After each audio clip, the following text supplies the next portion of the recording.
राजीव अभी भी इस बात को समझ नहीं पा रहा था कि आखिर वो कौन हो सकता है जो इतनी हिम्मत दिखाकर पहले प्रिया और ऋषि को किडनैप करके ले गया और फिर उसे धमकी दे रहा है। लेकिन फिर राजीव को अपना पहला दिन याद आया। उस दिन भी सेम इसी टाइप का लेटर उसे मिला था। ये बात सोचकर वो तुरंत अपने कमरे की तरफ दौड़ा। आयशा भी राजीव के पीछे गई। कमरे में पहुंचकर राजीव उस लेटर को ढूंढने लगा और उसे बैग में वो मिल गया। राजीव ने चेक किया कि उन दोनों लेटर्स की हैंडराइटिंग सेम थी। यह आदमी वही है जिसने हमारे बच्चों को किडनैप किया है और हमें धमकाया है। इसे अब मैं नहीं छोड़ूंगा, राजीव ने कहा। और इससे पहले वो कुछ करता, आयशा ने नया वाला लेटर उसके हाथ से छीन लिया और उसे पढ़ने लगी।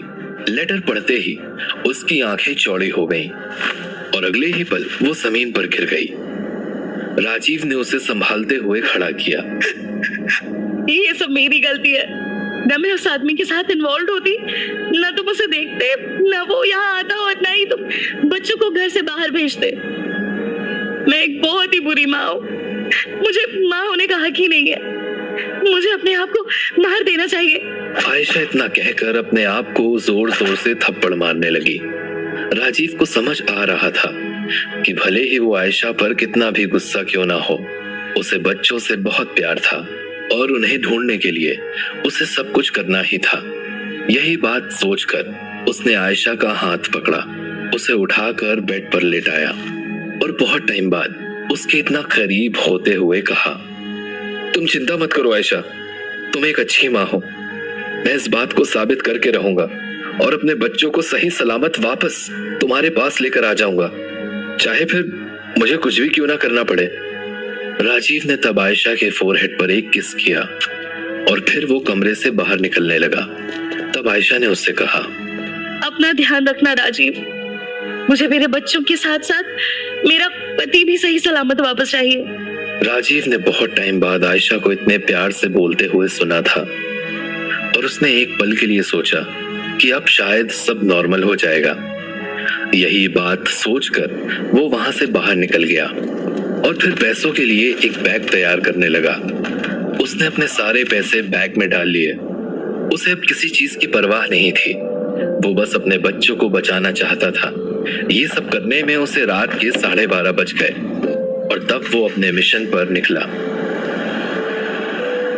कार चलाते वक्त राजीव के मन में ख्याल आया कि शायद उसने आयशा को आज बहुत ज्यादा ही दर्द दे दिया, जो वो नहीं करना चाहता था।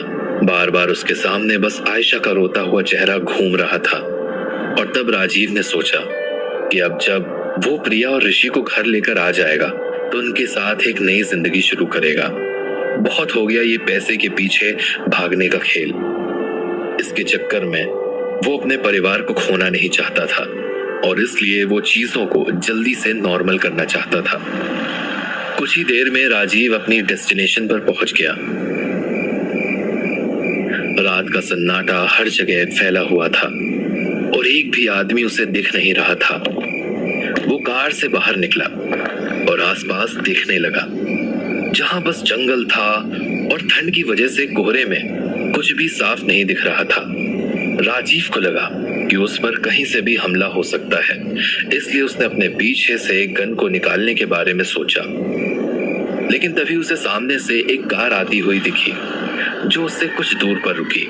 राजीव बस उस कार को देख रहा था और फिर उसमें से एक आदमी निकला जिसने ब्लैक कपड़े पहन रखे थे और ब्लैक मास्क से मुंह ढक रखा था। पैसों का बैग बाहर रख दो और कुछ भी होशियारी मत लगाना, राजीव ने चिल्लाते हुए कहा। पहले बच्चों को बाहर लेकर आओ।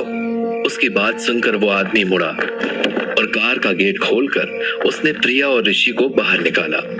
वो दोनों बहुत डरे हुए लग रहे थे और इनकी आंखों से लगातार आंसू गिर रहे थे। तब राजीव उन्हें देखकर थोड़ा रिलैक्स्ड फील करने लगा। ऋषि, प्रिया, तुम अब डरना मत, डैड आ गए हैं ना, सब ठीक हो जाएगा।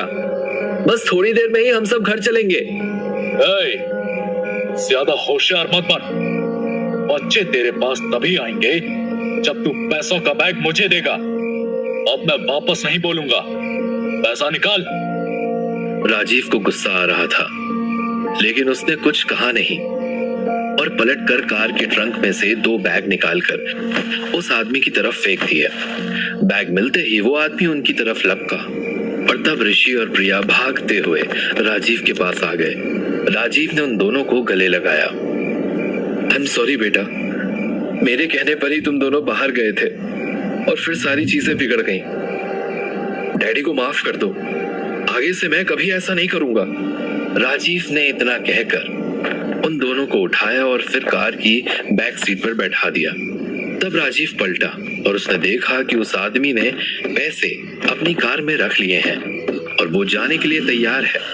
उसने कार रिवर्स की, लेकिन राजीव जानता था कि वो अपने पैसे और ये अपॉर्चुनिटी नहीं खो सकता। उसे उस आदमी के बारे में सब जानना था।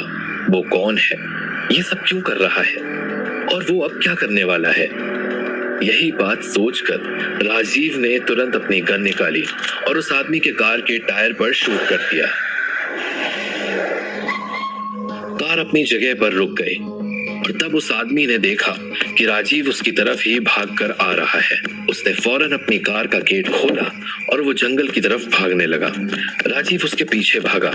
वो आदमी पलट पलट कर राजीव को देख रहा था, जो बस उसे फॉलो कर रहा था, और इसी चक्कर में उसने ध्यान नहीं दिया और वो आगे जाकर एक पत्थर से टकराया और नीचे गिर गया। राजीव तुरंत उसके ऊपर लपका और उसे पंच मारना शुरू कर दिया। वो लगातार उसे मार रहा था और ये भी नहीं सोच रहा था कि वो कितनी ताकत यूज कर रहा है। कुछ ही देर में राजीव को फील हुआ कि उस आदमी का खून निकल रहा है और उसने तब उसका मास्क उतारा। ये भी एक नया आदमी था जिससे राजीव ने पहले कभी नहीं देखा था, पर अब उसका पूरा मुंह खून से सना हुआ था। बता, क्यों कर रहा है ये सब? तुझे मेरी फैमिली के बारे में इतना सब कैसे पता है? और इन पैसों का क्या करने वाला है? बोल, वरना मैं तुझे मार डालूंगा।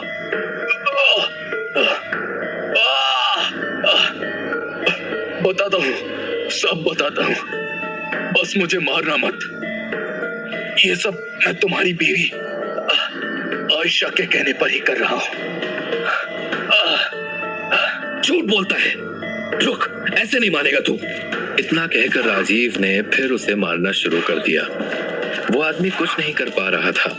तब राजीव ने उसकी गर्दन पकड़ी और चिल्लाते हुए कहा, देख, एक आखिरी मौका दे रहा हूं तुझे, सबका सब सच बता दे, वरना इसके आगे जो भी होगा उसका जिम्मेदार तू ही रहेगा। मैं बिल्कुल सच कह रहा हूँ राजीव।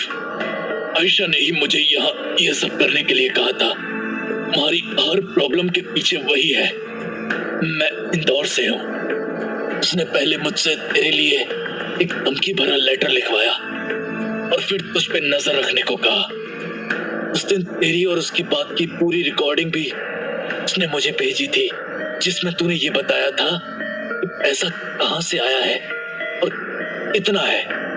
इस वजह से ही मुझे पता था कि इतने रुपए डिमांड करना है।